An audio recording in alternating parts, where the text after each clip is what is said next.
बिस्मिल्लाहिर्रहमानिर्रहीम, अस्सलाम वालेकुम नाज़रीन। आप यूट्यूब चैनल देख रहे हैं, मैं इमरान खान हूँ। इमरान खान की बहनों की उनसे मुलाकात बहुत इंपॉर्टेंट है, जो मुलाकात कल सुबह होने जा रही है। मंगल वाले दिन मुलाकात होती है। अलीमा खान साहबा को मौका नहीं मिल रहा, लेकिन दो बहनों को मुलाकात का मौका मिलता है, नौरीन खानम साहबा और उस्मा खानम साहबा। इन दोनों को मुलाकात का मौका मिल जाता है। अब दो चीज़ें ऐसी हैं जो इन्हें इमरान खान के सामने रखनी है, और दो चीज़ें ऐसी हैं जिन पे पार्टी इस वक्त तकसीम का शिकार है और पार्टी के अंदर एक अजीबोगरीब सूरत हाल बनी हुई है। देखें, जो दो चीज़ें हैं वो क्या हैं वो मैं आपको भी बता देता हूं। और मेरी अभी पाकिस्तान तहरीक इंसाफ के बड़े इंपॉर्टेंट लोग जो इमरान खान साहब से मिलते रहे, उन लोगों से मेरी बात हुई है। मैं नाम नहीं ले सकता, मैं नाम लूंगा उनके लिए प्रॉब्लम हो जाएगी, क्योंकि इस वक्त वहां पे एक जंग लगी हुई है। तो मुझे मेरे सोर्स ने यह बताया कि वो दो चीज़ें कौन सी हैं जो इमरान खान के सामने 100% रखी जाएंगी, और अगर इसके पीछे एस्टेब्लिशमेंट है तो फिर कल इमरान खान साहब की उनकी बहनों से मुलाकात रोकी जाएगी, कोशिश की जाएगी। लेकिन चले मैं आपको यह बता देता हूं कि इमरान खान साहब की बहनों की मुलाकात में कौन सी दो चीज़ें होनी है उसके बाद में आता है। लेकिन पहले ये देखें, आपके कुछ लोग पाकिस्तान तहरीक इंसाफ के सोशल मीडिया पे इल्ज़ाम लगा रहे हैं कि इस वक्त ये सोशल मीडिया हुकूमत के खिलाफ तहरीक चलाने की बजाय पाकिस्तान तहरीक इंसाफ के अंदर जो है वो इख्तलाफात पैदा हो रहे हैं, या वो पाकिस्तान तहरीक इंसाफ के लोगों के ऊपर तनकीद कर रहा है। आप सिर्फ 48 घंटे पीछे चले जाएं, सब कुछ नॉर्मल चल रहा था, हर चीज़ नॉर्मल थी। पाकिस्तान तहरीक इंसाफ का सोशल मीडिया पूरी कंपेन चला रहा था आने वाली तहरीक के लिए, तहरीक का मोमेंटम बन रहा था। बलूचिस्तान में दो बहुत बड़े एहतजाज हुए, लोग निकले इमरान खान से एकजहती के लिए। सिंध के अंदर हुआ, आज़ाद कश्मीर के अंदर हुआ, लाहौर में हो रहा था, रावलपिंडी में हो रहा था, खैबर पख्तूनख्वा में हो रहा था। तो मोमेंटम बन रहा था, खबरें वो आ रही थी, और पूरा का पूरा सोशल मीडिया उसका फोकस ये था कि मौजूदा जाली हुकूमत के खिलाफ वो अपनी तहरीक को खड़ा करें, जो इमरान खान साहब ने कही है 5 अगस्त तक। लेकिन अचानक से एक एक्टिविटी होती है और अली अमीन गंडापुर साहब पहुंच जाते हैं मिर्जा अफरीदी के फार्म पे लाहौर में, और वहां पे वो 90 डेज का जिक्र भी कर देते हैं। और तीसरा, कोर कमेटी को इसके बारे में पहले पता ही नहीं था कि ये लाहौर जाना भी है। इन्होंने ये एंड टाइम पे इनको पहले बताया गया, और आलिया हमजा के बकौल उन्होंने कहा जी मैं इनका इस्तकबाल करना चाहती हूं, लेकिन उन्हें मना कर दिया गया आपने इस्तकबाल नहीं करना। लेकिन बाद में उन्हें किया गया कि आप वापसी पे इस्तकबाल कर दीजिएगा। तो वापसी पे तो इस्तकबाल नहीं होता ना, अलविदा होता है। बहरहाल ये लाहौर जाना बड़ा अच्छा फैसला था, क्योंकि पाकिस्तान तहरीक इंसाफ जो है उसके बारे में तासुर बन रहा था कि ये जो कर सकती है खैबर पख्तूनख्वा में कर सकती है, पंजाब में इनके लिए बहुत मुश्किल है। तो बड़ा बोल्ड और अच्छा फैसला था कि लाहौर आ जाते, और लाहौर आने का फैसला जिन लोगों ने किया, ये अडियाला जेल जाने का फैसला भी कर सकते थे। ये भी एक तनकीद सोशल मीडिया पे जायज़ हो रही है। लेकिन चले लाहौर आए, ठीक हुआ। लेकिन मिर्जा अफरीदी के फार्म पे आने से एक कंट्रोवर्सी पैदा हो गई। अब मामला यह था कि पाकिस्तान की मिलिट्री एस्टेब्लिशमेंट कैसे ये गवारा कर सकती है कि लाहौर में पाकिस्तान तहरीक इंसाफ आए और तहरीक इंसाफ अपनी मर्जी से अपना प्रोग्राम करे। तो मिर्जा अफरीदी काबिल कबूल आदमी है, तो वहां पे जो है वो प्रोग्राम हो गया, सिंपल इज दैट। और उसके बाद 90 डेज जो अली अमीन गंडापुर साहब ने बीच में डाले, उसकी वजह से प्रॉब्लम क्रिएट हो गया। अब ये है जी कुल मिला के जो इस वक्त प्रॉब्लम पाकिस्तान तहरीक इंसाफ के अंदर बने हुए हैं। अब इनमें एक जो 90 डेज वाला मामला है उसमें क्लैरिफिकेशन अली अमीन गंडापुर की भी आ गई है, और उसके अंदर जो पार्टी के रहनुमा हैं, सेक्रेटरी जनरल वगैरह, उन्होंने भी एक क्लैरिफिकेशन दी है मीडिया से रब्ता करके। एक तो उन्होंने ये कहा अली अमीन ने कि जी मैंने अपने आप को डेडलाइन दी है, इमरान खान साहब ने जो 5 अगस्त का टाइम दिया हुआ है उस पर तहरीक चलेगी, और उसके ऊपर वही होगा जो इमरान खान साहब कहेंगे। लेकिन ये जो 90 डेज हैं ये मैंने अपने लिए दिए हैं कि अगर इन 90 डेज में मैं इमरान खान को नहीं छुड़वा सका तो मैं फिर सियासत छोड़ दूंगा, मैं अपना फैसला करके चला जाऊं। ये अली अमीन गंडापुर साहब ने अपने आप को टाइम दिया। बड़ी अच्छी बात है कि इससे पहले वो डेडलाइन दूसरों को देते थे, अब उन्होंने अपने आप को डेडलाइन दे दी है कि अगर बतौर अली अमीन गंडापुर मैं इमरान खान को रिहाई ना दिला सका 90 डेज में तो फिर मैं सियासत छोड़ दूंगा। ये उनका अपना एक डिसीजन है, और उन्होंने कहा जी इसको ऐसे देखा जाए, इमरान खान साहब के स्टेटमेंट के साथ इसको कंट्रोवर्शियल अपना बनाए। दूसरा, जहां तक मामला है ना मिर्जा अफरीदी का, यहां पे देखें 1 दर्जन के करीब ऐसे पाकिस्तान तहरीक इंसाफ के लोग हैं जो ये दावा करते हैं कि उन्हें इमरान खान साहब ने जेल से पैगाम भिजवाया कि वो सेनेटर बनेंगे। यानी बहुत सारे लोग हैं, अगर आप इनको गिनना शुरू करें तो ये 10 से ज्यादा बन जाते हैं जिन्होंने इलेक्शन लड़ना है सेनेट का। अब एक बात आप ध्यान में रखें कि पाकिस्तान तहरीक इंसाफ का टिकट जारी नहीं होना, सिर्फ हमायत जारी होनी है। सुप्रीम कोर्ट ऑफ पाकिस्तान के फैसले के बाद ये एक आजाद जमात है, ये आजाद एमपी है सारे, ये कहीं पे भी वोट डाल सकते हैं। वैसे भी आप सेनेट के इलेक्शन में सीक्रेट बैलेटिंग है, जो एमपीए चाहे जहां चाहे वोट डाल दे। अब मामला यह है कि टिकट तो इन्होंने जारी करना नहीं है, कागजात नामजदगी जमा हो चुके हैं, इलेक्शन जो है वो करीब आ रहा है, और जितने लोगों ने कागजात नामजदगी जमा करवाए वो सारे ये कहते हैं कि जेल से इमरान खान साहब ने पैगाम भेजा था मेरे लिए कि मैंने सेनेट का इलेक्शन लड़ना है। अब दो ही बातें हो सकती है ना, या तो जेल से आने वाले लोग झूठ बोल रहे हैं, या इमरान खान साहब ने मुख्तलिफ औकात में मुख्तलिफ लोगों के नाम ले लिए और वो नाम बढ़ते बढ़ते 10 से ज़्यादा हो गए। अब सारे उम्मीद लगा के बैठे, तो ऐसे में कंफ्यूजन पैदा हो गई है। सबको लगता है कि उन्हें बनना चाहिए। कुछ लोग कहते हैं मिर्जा अफरीदी ने चंदा वंदा काफ़ी दिया है, उसको बनना चाहिए। लेकिन चंदा कहाँ खर्च हुआ? वो कहते हैं चंदा खर्च हुआ जब पाकिस्तान तहरीक इंसाफ के इमरान खान साहब के केसेस चल रहे थे तो वकला को पैसे दिए। वकीलों से बात करो, वो कहते हैं हमने पैसे ही नहीं लिए। फैमिली से बात करो, वो कहते हैं पैसे हमने दिए। गंडापुर साहब कहते हैं कि उन्होंने ज़मीनें बेच के पैसे दिए। तो हर बंदे ने अपनी अपनी कहानी बताई हुई है कि पैसे यहां से आए, यहां से। तो एक्चुअली फिर पैसे गए कहां पे, ये समझ नहीं आ रही। दो नाम है नादरीन ऐसे जो पैसे वाले लोग हैं सेनेट के इस मुकाबले में। एक का नाम फैजुर रहमान है और एक का नाम मिर्जा अफरीदी है। ये दो लोग हैं जो सरमाए के बलबूते के ऊपर सेनेटर बन सकते हैं। इनके पास सरमाया बहुत ज्यादा, पैसा बहुत ज्यादा है, फैजुर रहमान साहब और मिर्जा अफरीदी साहब। मिर्जा अफरीदी साहब का मैंने नाम लिया तो आपको पता है बहुत सारे लोगों को तकलीफ हुई, होनी भी थी। मिर्जा साहब को खुद भी अच्छा नहीं लगा होगा। मेरी उनसे कोई जाती लड़ाई नहीं है। मामला मिर्जा साहब का नहीं, मामला पाकिस्तान तहरीक इंसाफ का है। अगर ये पार्टी कहती है कि ये इनकलाब लाना चाहती है, अगर ये पार्टी कहती है कि ये गरीब आदमी की पार्टी है और ये एक तब्दीली लेकर आना चाहती है, तो फिर ये पार्टी इनकलाब के नाम के ऊपर सरमाएदारों को टिकट नहीं दे सकती, जिन्होंने वो टाइम इंजॉय करते हुए गुजारा हो जो टाइम आम आदमी ने जेलों में गुजारा और तकलीफें बर्दाश्त की, लीडर समेत सबने। तो ये फिर कंट्राडिक्शन वहां पे है। मिर्जा अफरीदी साहब का पूरा हक है कि वो सेनेटर बने और बिल्कुल उन्हें पूरा हक है। उनके पास अगर पैसे हैं और वो इलेक्शन लड़ना भी चाहते हैं तो पैसे भाई उनको अल्लाह ताला ने दिए, वो जाने उनके पैसे जाने। लेकिन मेरा मानना यह है कि पाकिस्तान तहरीक इंसाफ वो अगर कुछ और कहती है और टिकट कहीं और देती है तो ये कंट्राडिक्शन है। तो बतौर सहाफी मुझे ये बात बतानी पड़ेगी। फैजुर रहमान साहब के पास भी बहुत पैसे। फैजुर रहमान साहब के मामले में क्योंकि मैंने इनके नाम की निशानदेही की है, तो एक मूंछों वाला आदमी जो अली अमीन गंडापुर नहीं है, वो अभी आपको थोड़े दिनों में मेरे पे भड़कता हुआ नजर आएगा। और मैं आपको पहले इसलिए बता रहा हूं कि जब वो भड़केगा तो आपने ये क्लिप निकाल के दिखाना है कि फैजुर रहमान का नाम लेने पर इस आदमी को कितना गुस्सा चढ़ा और ये मैदान में आ गया। क्योंकि वो आदमी फैजुर रहमान के लिए बड़ा कोशिश कर रहा था, बड़ा जोर लगा रहा था कि इन्हें सेनेटर बनाया जाए। तो ये दो सरमायादार हैं बीच में। बाकी 8-10 लोग जो हैं वो पाकिस्तान तहरीक इंसाफ के अपने हैं और वो वर्कर्स हैं, पुराने लोग हैं, वो भी कोशिश कर रहे हैं कि वो बन जाएं। और मुराद सईद के लिए बड़ी मुश्किलात हैं और उन्हें सेनेटर बनता हुआ नहीं देखना चाहती पाकिस्तान की एस्टेब्लिशमेंट। और इमरान खान साहब की प्रायोरिटी नंबर 1 के ऊपर मुराद सईद ही है। अब इमरान खान की बहनों जिन जेल में जाना है इमरान खान से मिलने के लिए सुबह कल, तो दो चीजें जो हैं वो इमरान खान साहब के सामने 100% रखी जानी चाहिए। और पार्टी के लोग कह रहे हैं कि ये तय भी हो गया कि ये दो चीजें अगर मुलाकात होती है तो इमरान खान के सामने रखी जाएंगी। नंबर 1 ये है कि एहतजाज पे इमरान खान साहब की क्लियर डायरेक्शन लेनी है। इमरान खान साहब के सामने ये सिचुएशन रखनी है जो इस वक्त बनी हुई है, जैसे मोमेंटम बन रहा है। क्योंकि अभी पूरे खैबर पख्तूनख्वा से, पंजाब से, मुख्तलिफ अजला से जो रैलियां निकलना शुरू होगी उनके बारे में लिस्टें आना शुरू हो गई हैं। बाकायदा शेड्यूल जारी किया जा रहा है कि किस तरीके से एहतजाज का मोमेंटम बनता चला जाएगा। और ये जो मोमेंटम एहतजाज का बनता चला जाएगा, इसके अंदर पाकिस्तान तहरीक इंसाफ के जितने रीजनल सदूर हैं या मुख्तलिफ इलाकों के अंदर जो जिम्मेदारान हैं वो अपनी अपनी लिस्टें जमा करवा रहे हैं। कुछ जुनैद अकबर साहब ने कुछ शाया भी की हैं, कुछ जारी की है, कुछ और लोगों ने जारी की हैं। आलिया हमजा साहब ने भी डेडलाइन दी हुई है पार्टी को। वो ये कह रही है कि जनाब आप या तो आप डट कर खड़े हो जाएं या फिर आप रास्ते से हट जाएं, या आप इस एहतजाज को और इस तहरीक को छोड़ दें और तहरीक हमें चलाने दें। और वहाँ पे उन्होंने आलिया हमजा साहब ने बड़ा सख्त क्राइटेरिया बनाया हुआ है कि जनाब हम इकट्ठे होंगे, अब एहतजाज करेंगे, फाइनली जो है वो अब एक तहरीक चलानी पड़ेगी। ये उनका आलिया हमजा साहब का एक बड़ा टेस्ट है। दूसरा उन पर तनकीद भी हो रही है शेख वक्कास अकरम की ऑडियो लीक करने के मामले पर कि शेख वक्कास अकरम ने एक बात अगर उनके साथ की तो वो ऑडियो लीक नहीं होनी चाहिए थी।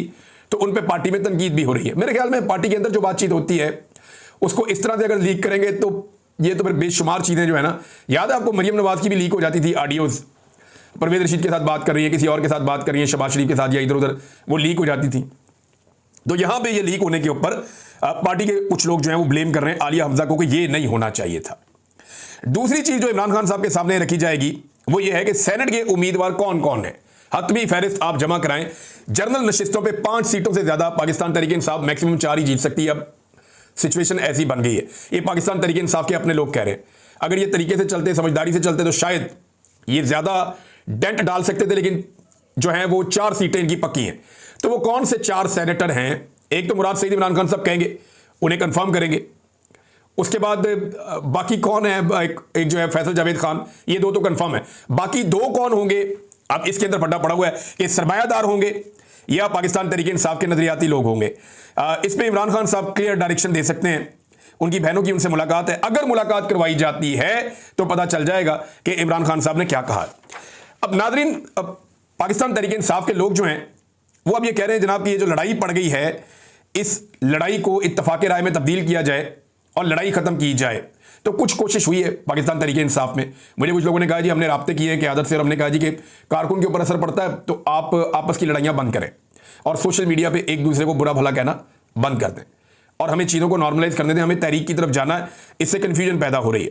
शौकत बसरा साहब ने एक ट्वीट किया और शौकत बसरा साहब ने कहा कि जब तहरीक इंसाफ इमरान खान की हदायत पर तहरीक की तैयारी कर रही है, इन हालात में जब इत्तेहाद की ज़रूरत है और वो पार्टी के ओहदेदारान और जिम्मेदारान जो पार्टी के अंदरूनी मामलात को पार्टी में हल करने की बजाय पब्लिक में लेकर जाते हैं, वो इमरान खान और तहरीक इंसाफ से मुखलिस नहीं है।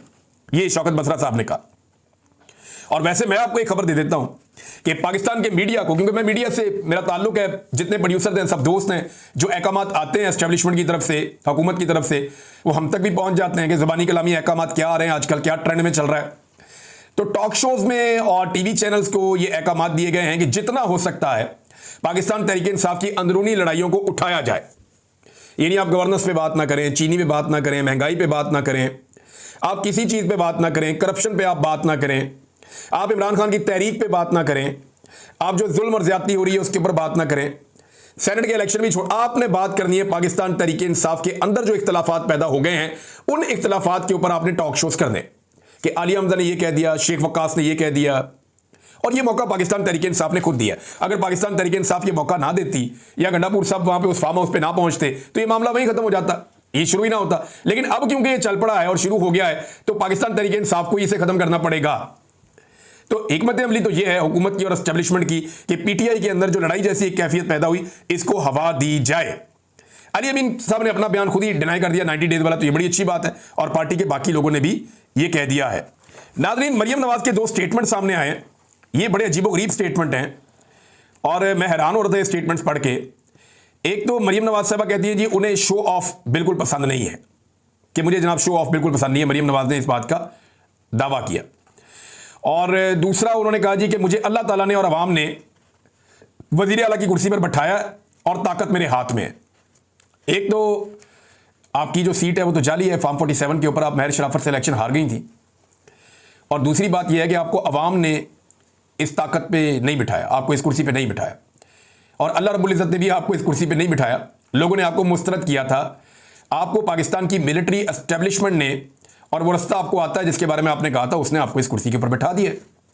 सिंपल ये है।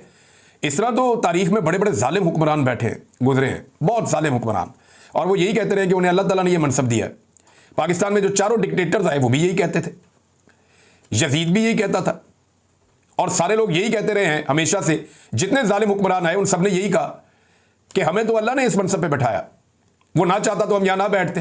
तो हमारा रब तो ढील देता है, रब का तो एक कायदा एक कुलिया है कि वो ढील देता है, और वो ऐसा लगता है कि शायद ढील दे रहा है। आप मिलिट्री एस्टेब्लिशमेंट से और उनके जरिए से जूते पॉलिश कर करके इस सीट पर आकर बैठी हैं, और अवाम ने तो आपको बिल्कुल वोट नहीं दिया। अवाम पे इतना बड़ा इल्ज़ाम आप मत लगाइए। साथ ही मरियम नवाज ने कहा जी कि मुझे शो ऑफ बिल्कुल पसंद नहीं है, शोखी मारना बिल्कुल पसंद नहीं है, अपना नाम उछालना या ये करना बिल्कुल पसंद नहीं है, और डाला कल्चर के मैं खिलाफ हूं। अब मरियम नवाज जितनी गाड़ियां लेकर ट्रैवल करती है, कोई वज़ीर आला इतनी गाड़ियां लेकर ट्रैवल नहीं करता।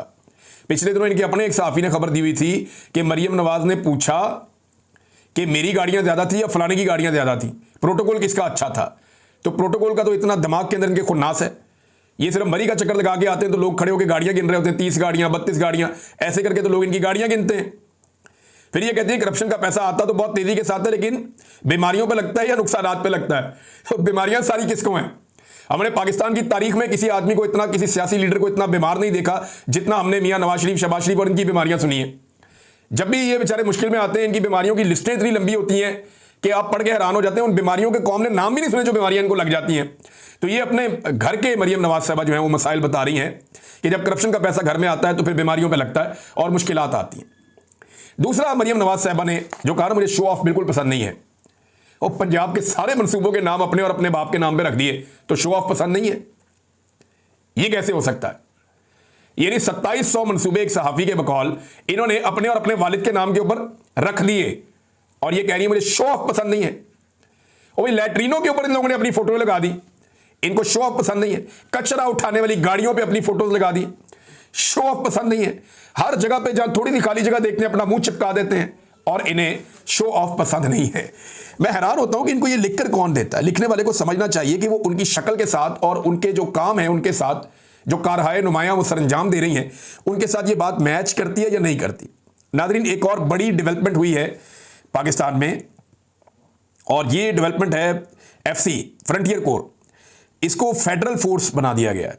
इसका नोटिफिकेशन मैंने देखा है और ये ऑर्डर जारी कर दिया गया। इसके पीछे जो रीजंस हैं वो बड़े हसास हैं। बाद लोग ये समझेंगे कि पॉलिटिकल फोर्स को कुचलने के लिए या लोगों को मारने कूटने के लिए, नहीं, इसके पीछे बड़े हसास रीजंस हैं। अब क्योंकि हमें खबर देते हुए ये भी देखना होता है कि पाकिस्तान को किसी किस्म का नुकसान ना हो, लेकिन मैं आपको ये बता रहा हूं कि इसके पीछे रीजंस बड़े हसास हैं। पाकिस्तान बड़े हसास दौर से गुजर रहा है। पाकिस्तान की एस्टेब्लिशमेंट को होश के नाखून लेने चाहिए, और जिस वजह से उन्हें यह करना पड़ा है ना, उन्हें देखना चाहिए कि वजह क्यों पैदा हुई। हालात बहुत खराब हैं।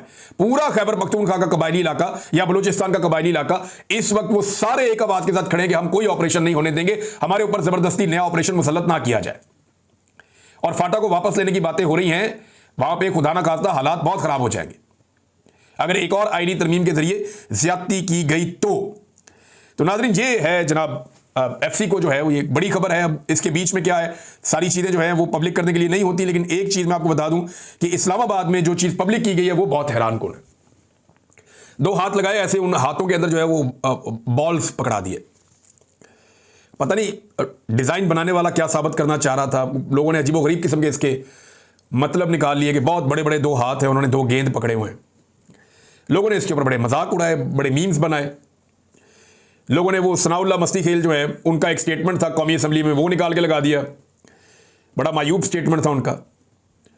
तो वो 2 हाथ जो हैं वो एक सिंबल बन गए इस्लामाबाद में, और फिर फटाफट उनके ऊपर जो है छुपाने के लिए कपड़ा डाल दिया इंतजामिया ने। अब पता नहीं उन हाथों का क्या करना है, उन हाथों को कलम किया जाएगा या वो हाथ मौजूद रहेंगे।